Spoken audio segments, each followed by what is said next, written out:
everyone, I'm Arlene Dickinson. Thanks for joining me on my podcast.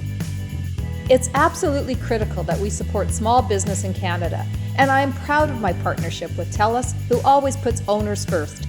This October, TELUS is celebrating Small Business Month by supporting owners with special savings.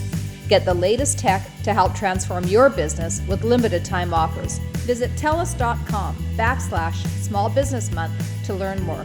Let's all support small business and continue to stand with owners. Hi everyone. On this week's episode of Reinvention, I speak with Tareq Hadhad.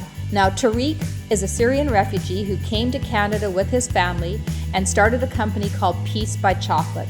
Not only are you going to hear about the challenges he went through and the adversity that he faced, but the great outcome that he has been able to create for himself and his family as a result of an attitude that says never be a victim and always move forward.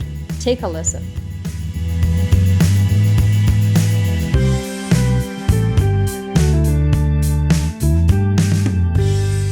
Okay, so this morning on Reinvention, we are talking to Tareq Hadhad, who is truly one of the most inspiring Canadians that I have had the pleasure to speak with. And Tareq, I have watched your journey through Twitter for the most part, found you on Twitter and started to kind of follow you, and then heard your name in many circles. Like every time somebody would talk about, Syrian refugees, your name would come up as an example of how people can really change their lives and reinvent themselves into not just a new profession, but new countries, new languages, new cultures, new everything, and succeed at it and become really, I think, a guiding light for others in terms of how to do that in your life. So maybe just, if you don't mind, would you just kind of go back to Syria for me and talk a little bit about what you were doing there and your journey and how you came to Canada?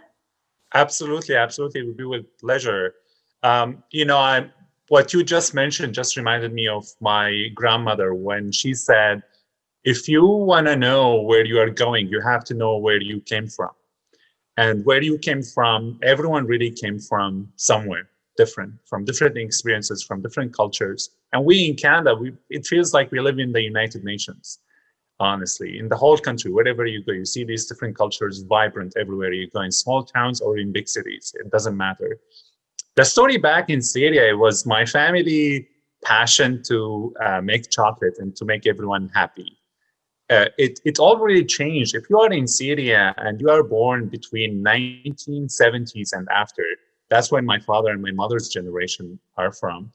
It is always conventional to be either a doctor or a lawyer or an engineer. But my father in 1986, he graduated as a civil engineer. And he told my grandmother that he's no longer passionate about being a civil engineer. And she asked why. He said, because being a civil engineer is very traditional and he's not going to make the difference that you want to see in the world.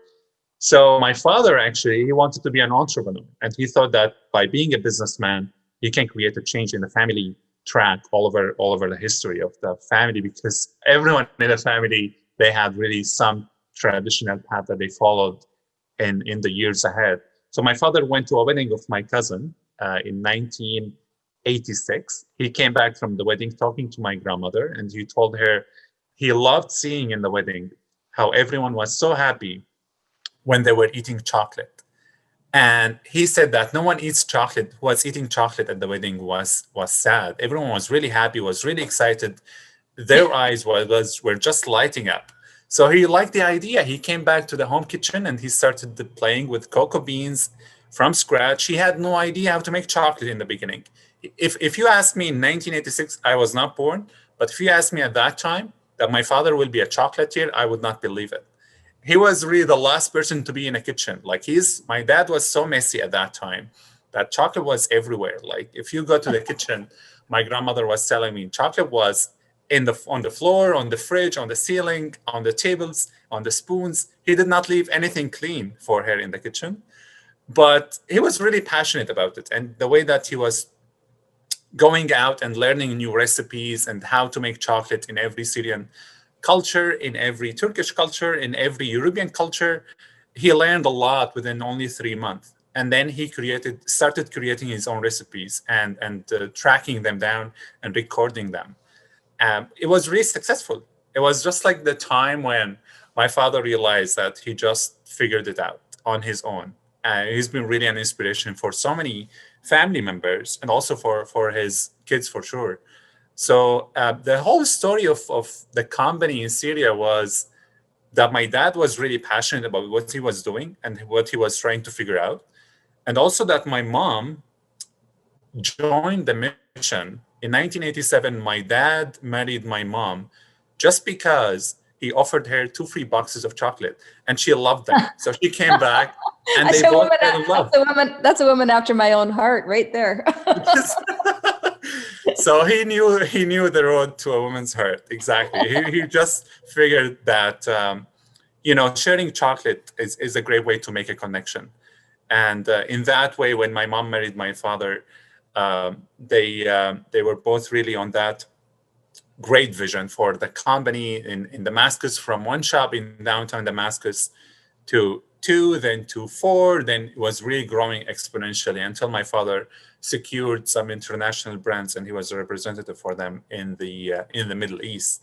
It was really a big chocolate company, and then I was born. So the life in Syria was, at that time, it was peaceful. It was a lot about family. It was a lot about community. It was a lot about cohesion. It was a lot about these individual relationships that you build between you and your family members, your cousins, your aunts, your uncles. The sweetness about living in Syria at that time was that we were living, the whole family members, in one building. So my grandmother was on the first floor. It was a giant building. It was like 10 floors on the edge between the modern city of Damascus and the ancient city of Damascus. Damascus is like 5,000 years old. So we were exploring both cultures at the same time because we were living on the edges, on the borders between the two parts of the city. That's very cool. What year were you born? I was born in 1992. Okay, so back, I'm just kind of setting the stage. So back, you were born in 92. You're living in Syria between the two, the ancient city of Damascus and the modern city of Damascus, and your life is pretty good, right? It was really good. It was. I think we were all set for success at that time because my parents wanted to see their kids connected to the family, connected to the roots, but also looking ahead and looking in the future. The moment that I was born, it was the time when my mother was telling my father, I don't care what you are going to name him, but he's going to be a physician. So they were really fighting about what I'm going to be in the future. And I really fell in love in medicine too. My siblings, we are a big family. And as I mentioned, as living in the same household, my grandmother, we were living on the second floor, my uncles and my aunts, 60 members of my family, we were in the same building. 60 members of my family, we used to have the supper together every Saturday. There was a giant room in my grandmother's house that was fitting 60 of us. Imagine having that dining table in one of your giant rooms, and you have everyone sitting there, everyone laughing at the same time. Everyone is sharing stories and smiles. And it was super loud. It was super noisy, but it was so fun. And it gave you the feeling of being connected to the family. And that's really what mattered. And unfortunately, what I always remember is in 2012, that after that year, 2011, 2012, when people started asking for change and for a better life for themselves and their families, things have got upside down. The country turned into a war zone, and the civilians were really the victims out of this. No one really wanted to see Syria the way it turned. No one really even imagined that this could happen. Because if you are living, Arlene, you're living now in this great environment, you're living in peace. I'm living in peace here in Nova Scotia. And it's hard when you are living in peace to imagine what does it mean to live in a war zone. And it's really the most horrible thing that could ever happen. Especially at that age, sorry to interrupt you, but especially at that age of your life. I mean, you're 19, 20 years old at that time, and your life is just, all you can see is a future ahead of you, right? And to think, and you only see brightness when you're that age and you're excited about what's happening. And then the war hits, and wow, like, how quickly did it change from? Yeah, it was really brutal. It was at a time when I was in the middle of my medical journey because I got accepted into med school. It was the time when my siblings were also trying to just build at the start of their future ahead of them. Everyone in the family were really set for a different path of journey for entrepreneurship and for academic path that they have built for themselves. But moving forward, like after 2012, we were not even thinking about next year or the next 5 years or the next 3 years. We were thinking about the next day and how are we going to survive it. The war hit Damascus, I remember, in the summer of 2012. And the incident that changed everything was when I came from I was doing some trainings at the hospital. My father came, we were having supper, 6 p.m. It was the middle of July 2012. And that's when we started hearing explosions around our house and around our building. It was a time when we started hearing the helicopters, the tanks. We were seeing soldiers from the windows down the street, shooting everywhere. It was 9 p.m. when we knew that the whole building was shaking. Everyone rushed to the basement. And the whole family, we were stuck in a little tiny room in the basement. So 60 members of my family, we were sitting in the basement. And we didn't know what to do after that. We lost the power. We didn't bring any water. We didn't have any medications. There's a lot of my family members at that time that they had diabetics, that they had thalassemia. They really needed medications. They needed healthcare. But imagine sitting there for 5 nights in the basement in the darkness without any of these basics, without any of these needs that you need to sustain life. With kids, everyone is crying, everyone is living the uncertainty. And on the 6th day, I told my father and my uncles and everyone's there, like, we cannot really stay here. And if we are gonna die anyway, let's die trying to save the kids and save the family. So everyone got out of there was ceasefire on the 6th day for, I think, 2 hours in the morning. So we rushed out of the building. Everyone was in their cars. We packed everything we can. We didn't really get anything from upstairs. We just got out with our clothing on, and we rushed out of that war zone. And we moved to another house that we owned downtown Damascus that was safer at that time. But it was such a horrible journey. And since then, my entire family left Syria, and they are scattered now. My family are scattered in more than 26 countries around the world. Oh, wow. So they have left the country, and now they are everywhere in Europe, between Germany, Spain, Sweden. They are in Turkey. They are in Malaysia. They reached Japan. Some of them, they are in Egypt. So it is. Are they all well, Tareq? Are they all? They are. Yes, every one of them. They have started their own businesses. They are continuing their education. I lost my grandmother in Egypt 2 years ago. She died with cancer. She couldn't really get to Canada. We were trying to bring her here, but yeah, just like the devastation of the war is unimaginable. So, and it happened so quickly. I think that's part of, when I talk to people about reinvention, it's generally something not always dramatic or tragic, but often it is something dramatic that happens in our lives that forces us to reevaluate kind of everything. And this whole, whether it's a divorce or a death, or in your case, a war, something that actually stops us from just going on and carrying on with our lives and makes us rethink. And I love what you said at the beginning about your grandmother saying that we have to, think about the past in order to move forward, because I think that's fundamental to reinventing yourself. You can't leave the past behind. You have to take the parts that you learned from it into the future you. So you're at that point when you left Syria, how did you apply to come to Canada? And then how did you were in the middle of medical school. Did you graduate med school? Did you tell us about how you? I did not actually. It was what I tried to do is I continued, my journey in Lebanon. When I arrived in Lebanon, it was like a really tough 3 years that I lived there between 2013 and 2015. What I did there is I did not continue my school, but what I did is I joined many organizations to help refugees in refugee camps and trying just to come to Lebanon to survive on their own. So I did not want to play the role of victim. If there was one tagline I wanted to come out of this devastation with, is I did not want to play the role of victim. Because, you know, I had skills and I had talents, and I knew what was going on. And the last thing I wanted to do is just to sit down and complain about my situation, honestly. So I went to the United Nations. I started volunteering with them. I started volunteering with WHO. We started building primary and secondary healthcare centers for refugees coming to Lebanon. It was such an amazing journey, actually, that we had, just securing funds from Norway, from the Gulf countries, from the US, and trying to help those patients in Lebanese hospitals that they need healthcare. So I continued, but in a different way. I continued in healthcare, but in a different way. And the reason why I applied to Canada was actually because of a cab driver. A taxi driver is the reason why I'm here. Okay, a taxi driver. Tell me. I'm dying to hear that story. Okay. So in late 2014, you know, my office was in Beirut.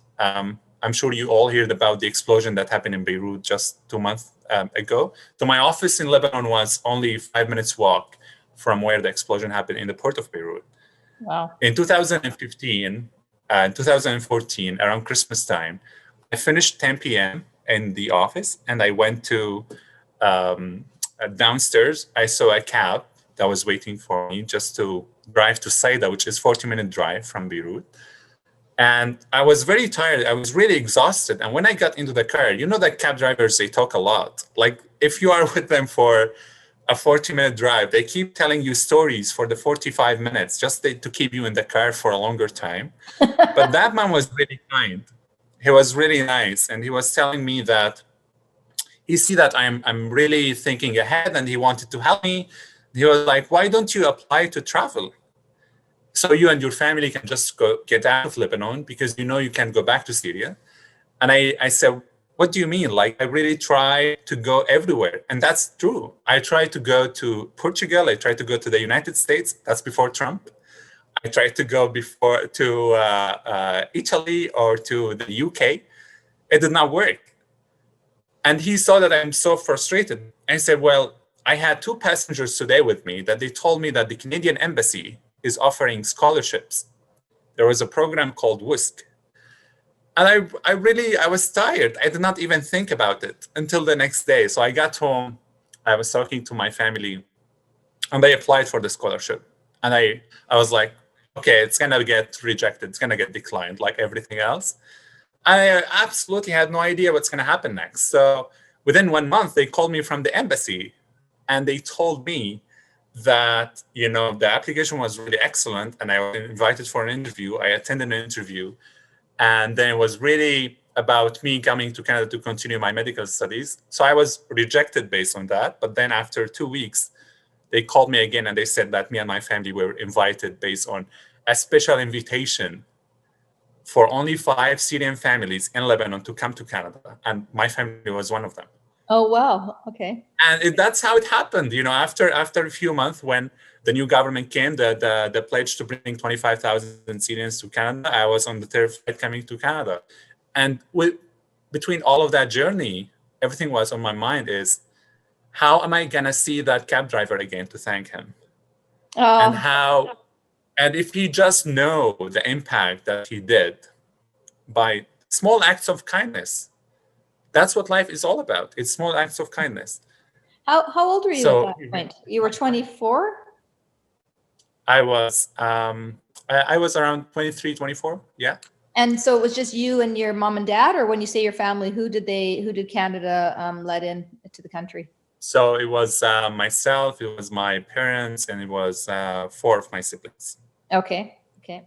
Yeah. So, but also my sister came with my nephew and my niece that they are also here in Antigonish with us. But I mean, this is the whole point of, you know, the reason why I even really came to Canada, and we have learned a lot about the Canadian story and the Canadian values before we came here.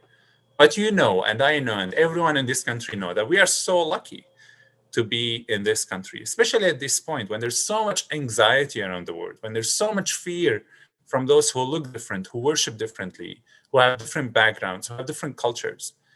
And really, these fears can block people from accepting others, and by blocking them from accepting others, create tensions, and from tensions come war. So I always really, since I landed in Canada, the only thing I was caring about is how can I tell Canadians that peace is noble, and peace is the reason why we are all doing what we are doing. Peace is the reason why we send our kids to school, is the reason why do we build businesses, and is the value that we wake up in the morning and we have a roof above our head and we have a safe home and a safe community to live in.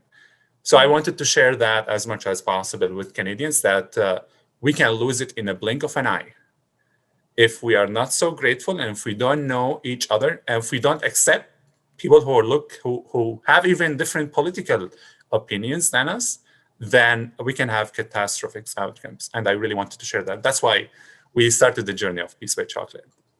So I love that, because, you know, I talk also on Reinvention, and any of my listeners onto this podcast know that I always talk about, first you look back to go forward, and then I talk about finding your core purpose. And you just explained that, you know, that you were looking and had this purpose, that you wanted to talk about peace and how important it was for us to, you know, accept and be tolerant and to embrace what we have.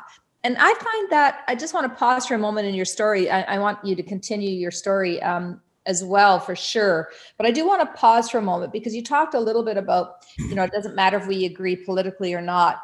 But one of the challenges I find in Canada as a Canadian is that too often people are afraid to say how they feel, because they don't want to get into a political debate, and people jump on you, you know, no matter what you say, especially on Twitter or in any of the social media. It's just so annoying, because I feel like, you know, it's okay to have your opinion. It's okay to have a view, but sometimes you hesitate to send out a tweet saying, do you know how great this country is? I'm an immigrant too. And I didn't have the war story you had, but we left during apartheid, and it was, you know, it was also a very difficult time in South Africa, where I'm from. Not at all to compare to Syria and the challenges you had, but different. And also very troubling in terms of what it meant for the country and the nation that we left.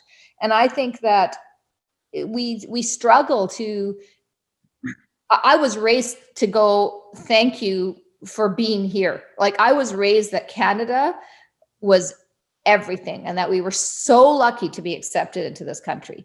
And so when do you find yourself sometimes just getting frustrated trying to tell people that peace matters, and because people are saying, yeah, but Canada could be this and Canada could do that, and oh, the debt, right, this and this is bad and that is bad and this leader's bad, and I just get exhausted by it sometimes. Do you? Well, I feel it too, certainly. You know, since I came to Canada, there are people that they were really hesitant. They were like, even when I was reading the comment section, I did many interviews when I came to Canada, with CBC, with the Chronicle Herald, with Global News, CTV. Where at the airport, the moment I arrived was at the time when the Governor General was there. And I shook hands with the Governor General. I went to the hotel, and I had no idea what I'm getting myself into after the comments I made there, that I told people we did not come to Canada to take from anyone. We came here to share, and we came here to tell people our story. Yeah. And I went to the comment section, and people were like, why did you come to Canada to take our jobs? And why did you come to Canada to change the values of the country? And did you come here based on the taxpayers' money? Did you come here to just sit there and rely on the welfare system? Because we know what you guys do. And I actually, it was hurtful. Like, for someone sitting behind the screen and just thinking that they can just type anything and send it out in the world, and they have no idea the impact of their words, right, because it can be so painful, it can be so hurtful, and they just don't realize, because they think it's very easy, and they think, you know, it's the easiest way, because they don't confront you face to face. I have traveled all across the country. No one came to my face and they told me this stuff. Yeah. They always find in the internet a way to spread these messages, and it can be really dangerous. So I agree with you that certainly we have to do better in expressing ourselves, because and for people that they have kind hearts and they have great messages, that they really should be dominating the internet these days, honestly, because if we don't express our views and the way that we want to see Canada for the next while, then the other version of the people that they are afraid of confronting these ideas and discussing them productively and constructively, they're gonna take over. So I think that this is really a challenge, and that's why since I came here, I've been trying always to share our messages and why did we come here and what do I see Canada moving forward as now a Canadian citizen, and as really a proud, I think, messenger and a proud ambassador for my own culture and also for the Canadian culture that I think I consider myself very well integrated, because we all have the same, whatever political opinion you have, it should not be about attacking others. It should not be about closing the borders for everyone. It should not be about isolating the country from the whole world, because we have seen it and we know it doesn't work. We have seen it during the pandemic now. We cannot close the borders. We cannot just make our own planet in Canada or in the US for American citizens. We know that we are so interconnected in the world right now. Whatever happens in Russia or in China or in Iran or in Australia is going to happen also in the rest of the world. So we cannot isolate ourselves. We are part of the globe and we have to work cooperatively with each other. So we can't block each other. You can go on Twitter, you can block the other person that you don't like, but he still exists, yes, whether you like it or not. So I think we have really worked. No, finish your thought. Yeah, absolutely. Well, this is a major I think crisis that we're living online now, with where we find that so many people, they think that it's easier to silence the other voice and to just follow those that they are thinking in the same bubble as you. So you are surrounded, if you are in the far right and you follow only the people that they speak the same way, they have the same thoughts, then you would think the whole world is your way. If you are in the far left, or if you are in the middle, you do the same. So I think it is really important for someone on Twitter or on Facebook or everywhere, go and follow someone who thinks completely differently than you. Yeah. This is the only way that you're gonna know how do they think, how to open a conversation. So agree that, Tareq. Like confirmation bias is a real thing. I mean, where you surround yourself by people that confirm what you believe. And so you think that is just the way it is. And it's very dangerous because it does tend to, people always say, well, how do people love Trump as an example? Well, when all they are served up in social media or in their searches or anything is stuff that confirms that he's the best president, then they're going to believe that he is the best president. And when all they do is surround themselves with people who love him, then of course they're going to. And the same with, you could name any leader, any opinion or any agenda or any issue always has people that are on one side of it or on the other side of it. And what I don't like about the world right now is you're almost demanded to take a side so quickly. What side are you on? I'm thinking, well, I don't even know enough about the issue to have an opinion yet what side I want to be on. I want to hear more about it. And I think this notion of taking your time and pausing and not jumping on bandwagons that everyone's talking about is really important. But I want to get back to your story. When you come to Canada, you've got your family, you're focusing on the medical field still in many respects as you're trying to help people, and you're working with WHO and you're working with other organizations to help make sure that people are taken care of, refugees are dealt with well. You've got peace on your mind. You're here in Canada. You go to Antigonish, Nova Scotia, which is a small, beautiful, beautiful place. I love Antigonish. Have you been here? I have been there. I had a home in Halifax for many years, so I know the area very well, and I absolutely love that part of our country. And so there you are in this little town, Syrian, with your family, don't know the culture. You've got this cause, you've found your purpose. What made you go to chocolate? Like, why? What happened? Well, I think the answer comes in the title of your podcast. It's Reinvention. You have to reinvent and you have to adapt. What I found that human beings are so adaptable. And whether it's, from my journey from a war zone, I call the war in Syria is the Third World War, because everyone was involved only in one country. That's the difference. So from the Third World War, coming to Canada, and now living in a pandemic, we know that we have to be adaptable, and we have to reinvent, and we know that there are challenges that they're just bigger than us, right? So we have to, as human beings, we have just to think ahead, and what can we do?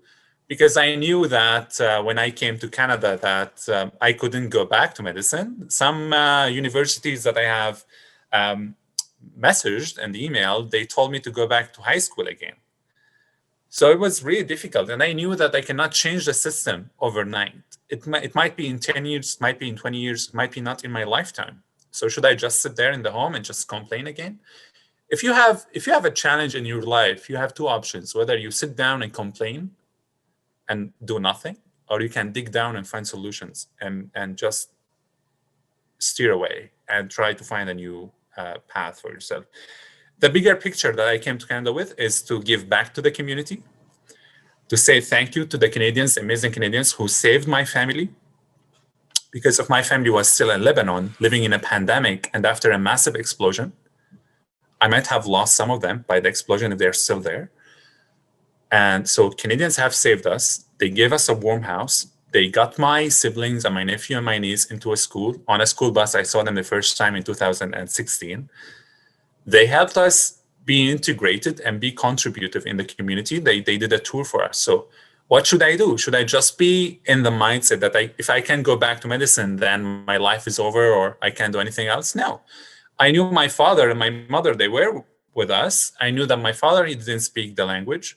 But as a family, we all know how to make chocolate. That was an asset.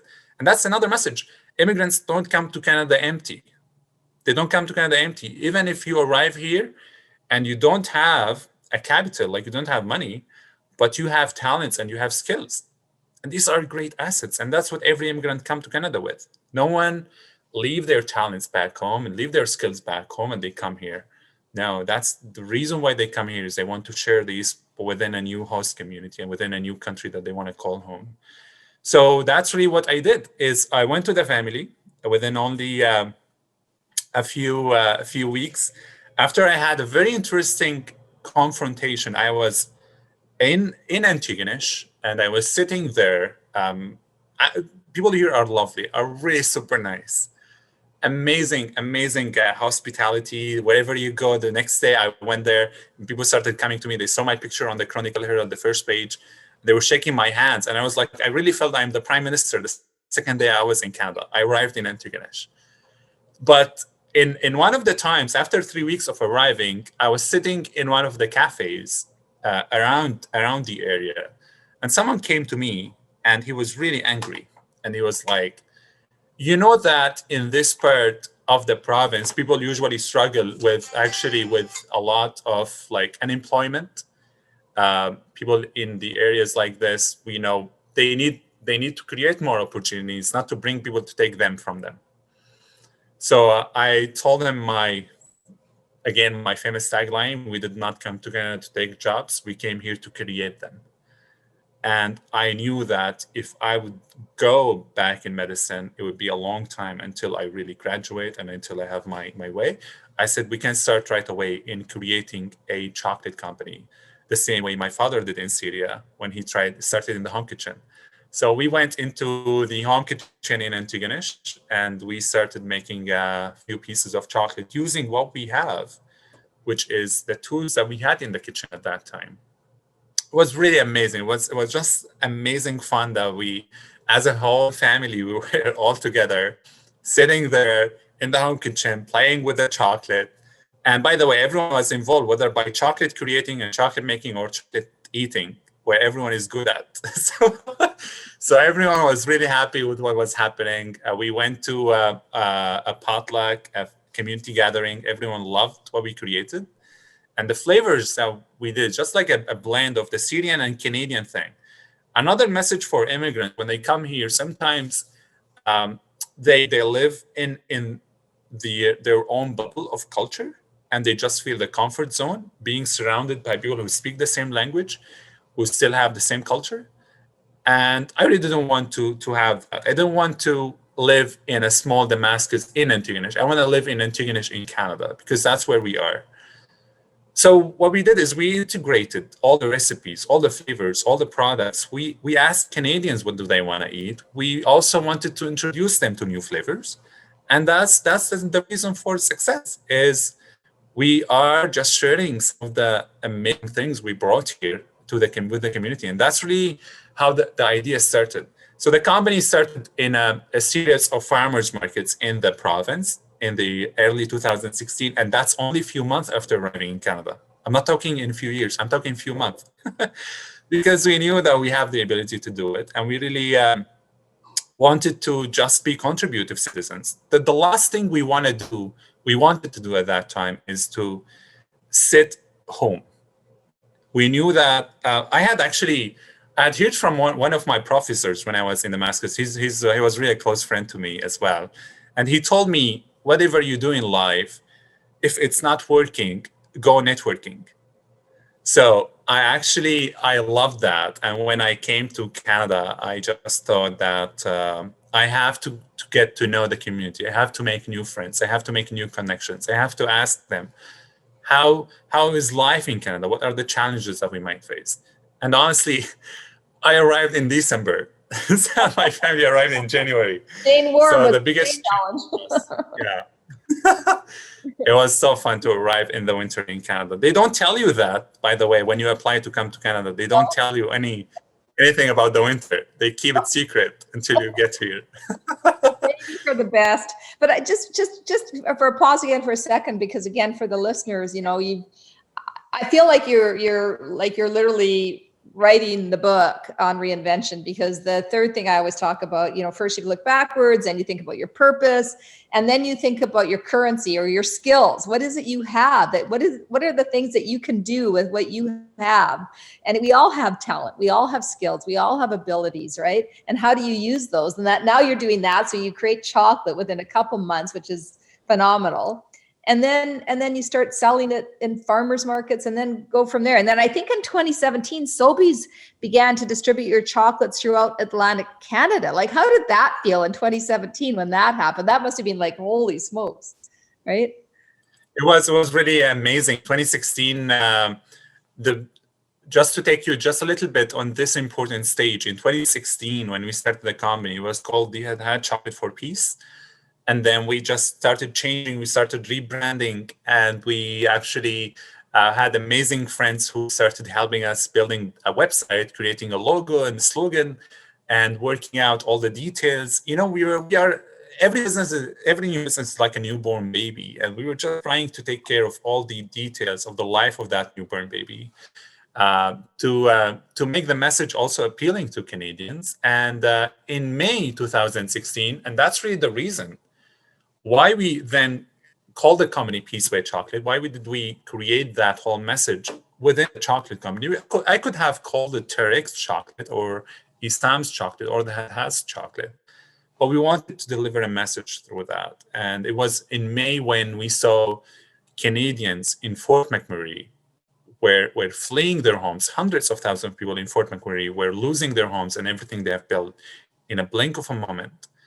And we just wanted to support them. So we launched a campaign to donate all of the profit for the small business that we created in March 2016 to donate to the relief efforts to help the Canadians who fled.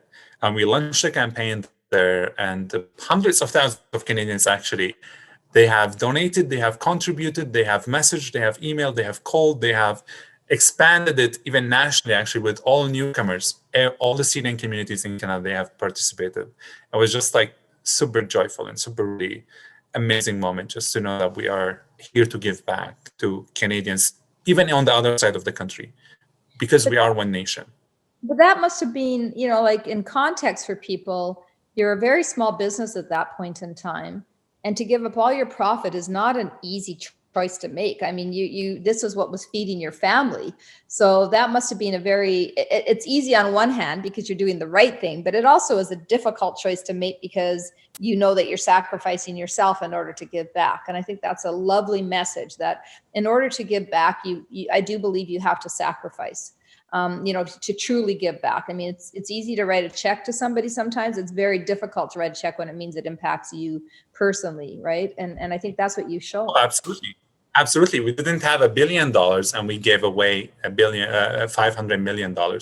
No, we were giving away everything we were making at that month. And we were just like a small business.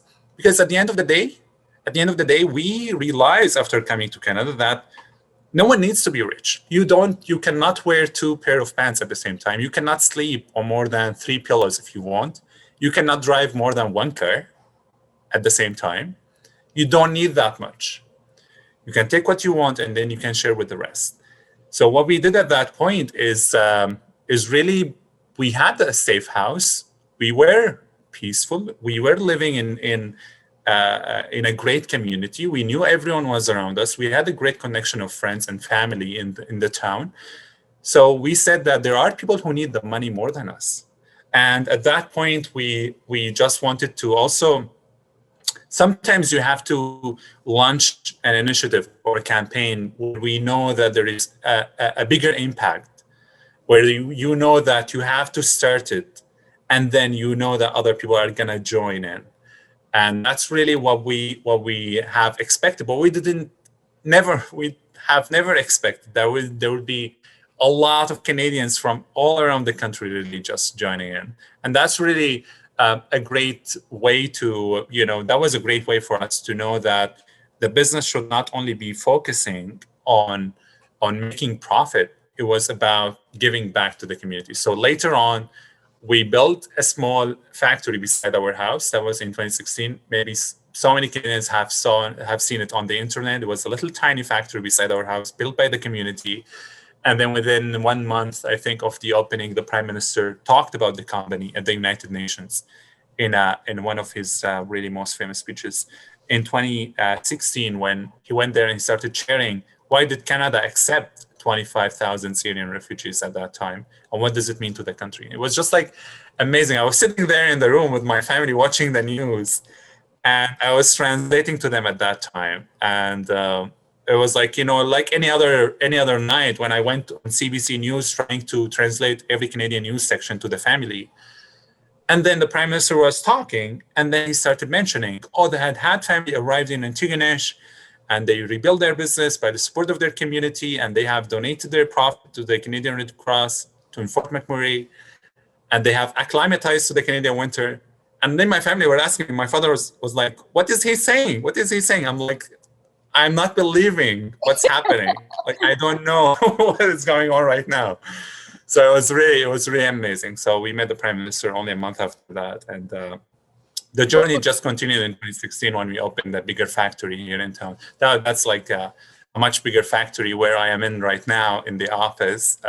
It was such an amazing, I think, journey between the first 2 years when we have built this factory with really blood, sweat, and tears, and the help of our friends in all across Nova Scotia who drove here at the grand opening. We had a couple of thousands.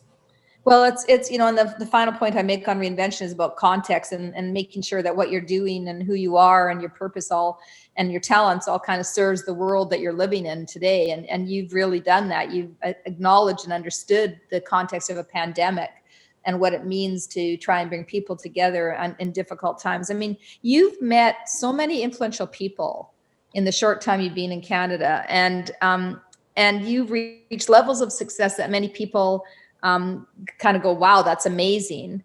But despite all that, despite the success and the people you've met, which are really, literally the highest of high in terms of, their powerful positions or their reputational positions, despite all of that, Tareq, despite everything that has happened to you, on January 15th of this year, you described that officially becoming a Canadian citizen was the biggest day ever. Why is that? Why, of all the things that you've got to experience, why was that the day that you said was the biggest day ever? Well, throughout my past few years in Canada, and since arriving here, I was really lucky to had the opportunity to explore the whole country. I traveled to every single Canadian major city, basically, in the whole country, except Winnipeg. I haven't been there. Oh, you need to go to Winnipeg. it's still on my list to go there. It was really amazing, really, to have the ability to explore the whole country and listen and listen and listen and know that the amazing opportunities ahead of us in the country, and know that we are the second largest country in the world, and we have a huge voice on the world stage at this point, and we are contributing a lot to peacekeeping in the world. We're contributing a lot to great causes around the world, eradicating poverty, teaching, educating girls, and it's just really amazing. And I wanted to say that Syria is my home by birth. Like, no one chooses where to be born, and I love my culture. I love where I come from.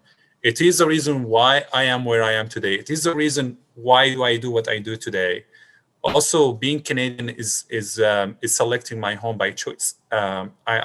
I applied to come to Canada, and Canada adopted me. So I wanted to share with Canadians at that point that I'm very proud to be part of this amazing family of peace, of freedom.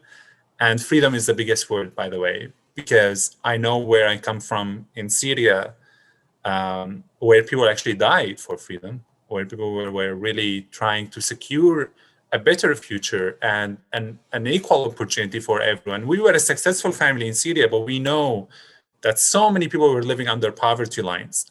So many people they didn't have the opportunities just because they were living outside of that bubble, outside of Damascus. They were living in rural areas. So when I came to Canada, I realized that there is a lot of hard work that has been done, but also there's a lot of hard work that needs to be done still, especially in terms of the relationship with indigenous communities across Canada. I know that there's a lot of still hard work to be done as a country, but really it was the biggest honor of my life because I've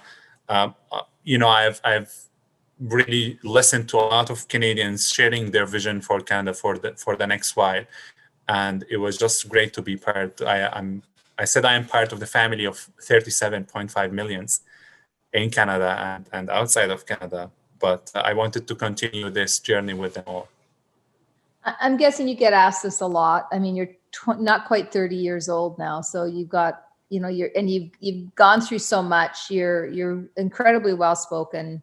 You're Canadian in so many beautiful ways, because you do represent the tapestry that is this country, and the many different things that we can do collectively. You represent how a collective can be so much stronger than an individual can be, but how important it is to have individuals as leaders.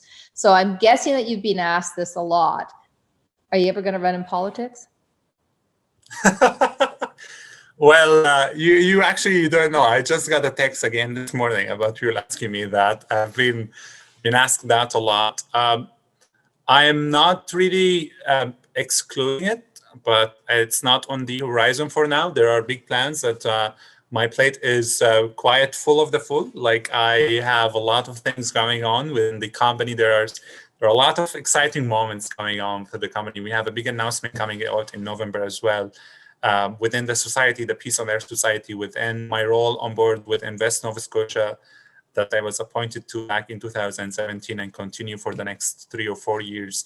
I have a lot of commitment on my plate right now, and I know that you can be more powerful outside of the political spectrum than when you are in it, because the ability to change is much higher being on the location. And I'm really privileged. I'm really honored at the same time that I have the voice that I have now, and I have the people that I'm connected to. And I'm so thankful for everyone really who was asking me to run for politics. I think it can be an interesting phase just after 5 years to sit down and say, did we reach what did we really plan for in terms of the company? Can we do anything after that? Like, is it more meaningful for me to join politics rather than being where I am now as the CEO of Peace by Chocolate, as the CEO of the Peace on Earth Society, and as board members of many boards across the country, just contributing in many ways that I can.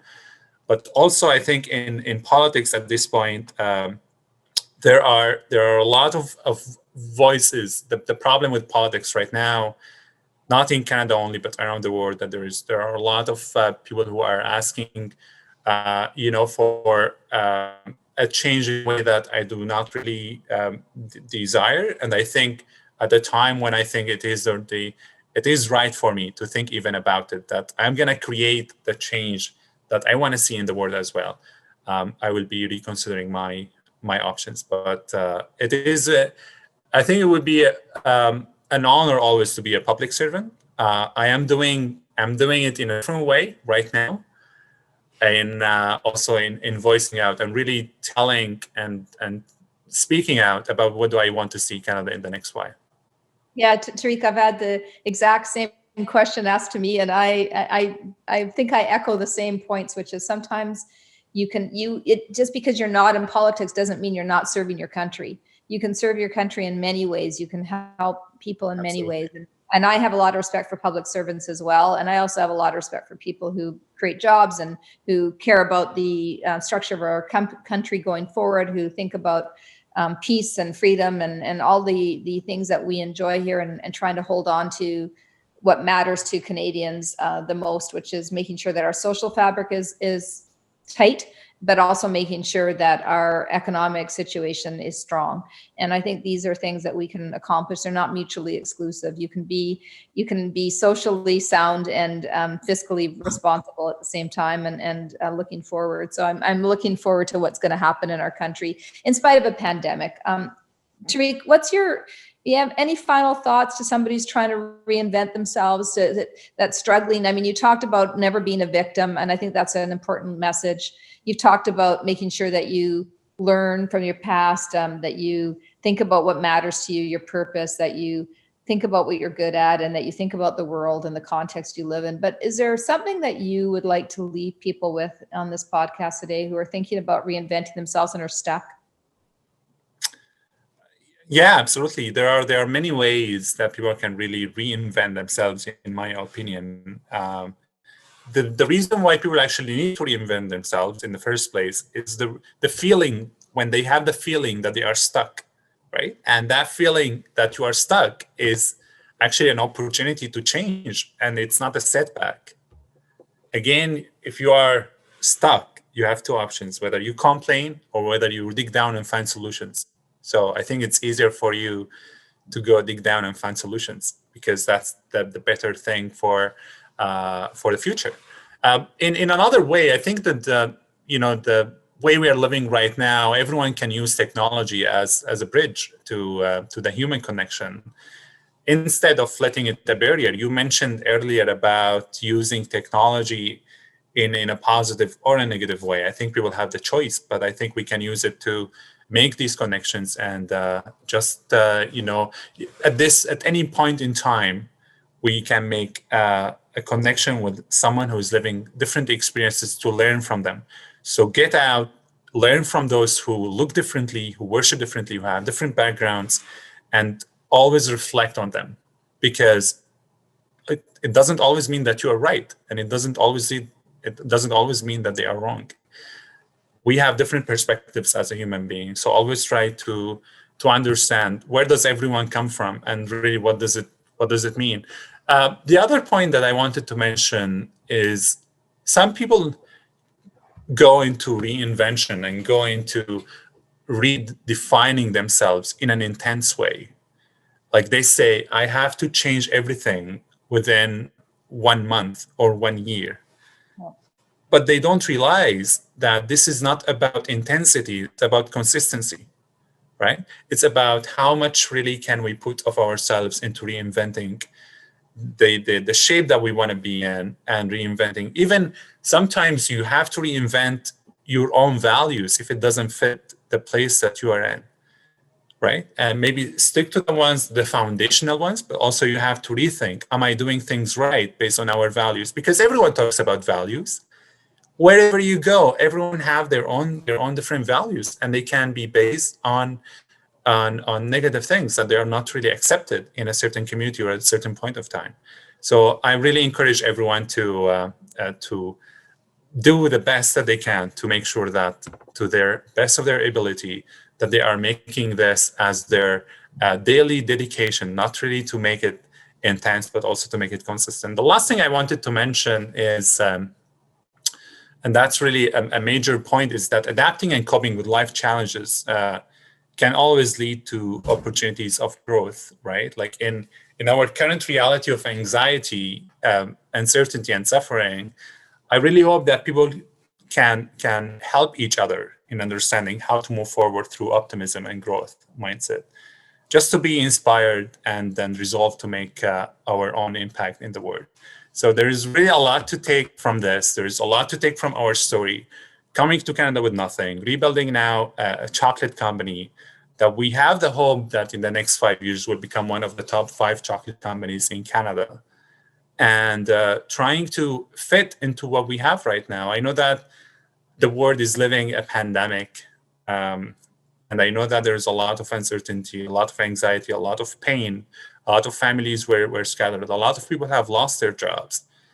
But again, we are adaptable human beings. And at the end of the day, what matters is the real human connection that we are going to build. So I'm really grateful for everything that has happened to me, whether the good and the bad, because it led me to where I am today. And also, I'm always grateful to be in this country. Always remember, for everyone listening to us, whether they are in Canada or they are outside of Canada, that we are human beings and we are not trees, right? And we have legs for a reason. And these legs are for moving and finding your new opportunity. We don't have roots like trees. So everything here is really for a reason. So try to use that reason for your best interest in the future. It's really wise words, Tareq. You're wise beyond your years for sure, and you're really an inspiring human. Thank you for sharing. You made me think a lot. Pleasure. Thanks so much for having me. Yeah, be well. And hey, I think you should be one of the top chocolate companies in the world. Let's go there next. That's a big plan. Yes, we are. Yeah, we hope to go there. I think that we are trying to be one of the amazing voices in the world for advocating for peace in the first place, and also telling people why are we doing what we are doing. So hopefully now throughout the book that we are launching, so it's just coming out, we have a book coming out tomorrow. Is the October 6th is the release date, and we are really excited about it. Just tells the whole story and behind the scenes of everything that has happened within the past few years. I know we talked a lot in the past hour about this, but in the book, there are the stories of humans and the stories of the people that they did what they did to us. And they have really led us to be where we are today. And without them, we would have been in a completely different position. So we are grateful for them. And there's the bigger thing, which is the movie that is based on our story. It was produced earlier in the year, was filmed, and we are in post-production now. Hopefully, it was supposed to be released in October, but because of the pandemic, it was postponed until 2021. So we are really excited about that.